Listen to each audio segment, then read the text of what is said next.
This is about the causes of the revolution. It started at the end of the French and Indian War, or the 7 Years' War, when Britain was in extreme debt because they were defending the colonists from the French and the Indians.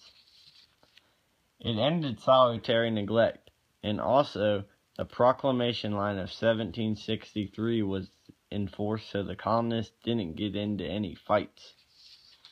It also passed new restrictions to pay off war debts, and it made the colonists very angry. Patrick Henry responded with the Virginia Resolves, which explained his plan to get back at the British. It was passed by the House of Burgesses, and all 13 colonies implemented it. The king was angry at that and passed the Townshend Act. The political cartoon displays colonists being forced to do things by the British, and tensions started to grow. John Dickinson wrote a bunch of letters called The Letters from a Pennsylvania Farmer and published in the Boston Chronicle. It united colonists against the new British policies, talked about external tax and governors getting rich who colonists didn't vote for. John Dickinson, aka the penman of the Revolution, affected American political thought by opposing harsh British rule and was very influential. This is the cycle of repeals. The British taxed, the colonists got angry, the tax got repealed, and the British taxed again.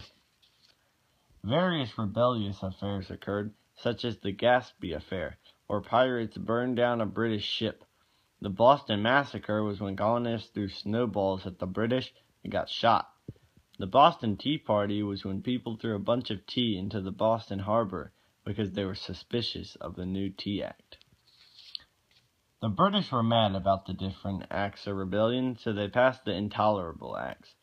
These acts closed the Massachusetts port, Massachusetts became a royal colony, the Quartering Act was reinstated, and the colonies got tried in England for their crimes. At the First Continental Congress, all 13 colonies came together. They passed the Suffolk Resolves, which denounced intolerable acts and encouraged each colony to create a militia and boycotted goods. The Declarations of Rights and Grievances said why they weren't being treated right. The British then went to Lexington and Concord to take over armories. The colonists lost at Lexington and won at Concord, and both were the result of the First Continental Congress. Paul Revere was the one who went to warn the colonists that they were able to regroup and hold off the British at Lexington and Concord. He said, "The regulars are coming." At the Second Continental Congress, they adopted the Olive Branch Petition and published the Declaration of Necessity of Taking Up Arms, which told the king why they were fighting. The Olive Branch Petition was when the colonists affirmed their loyalty to the king, and it was written by John Dickinson.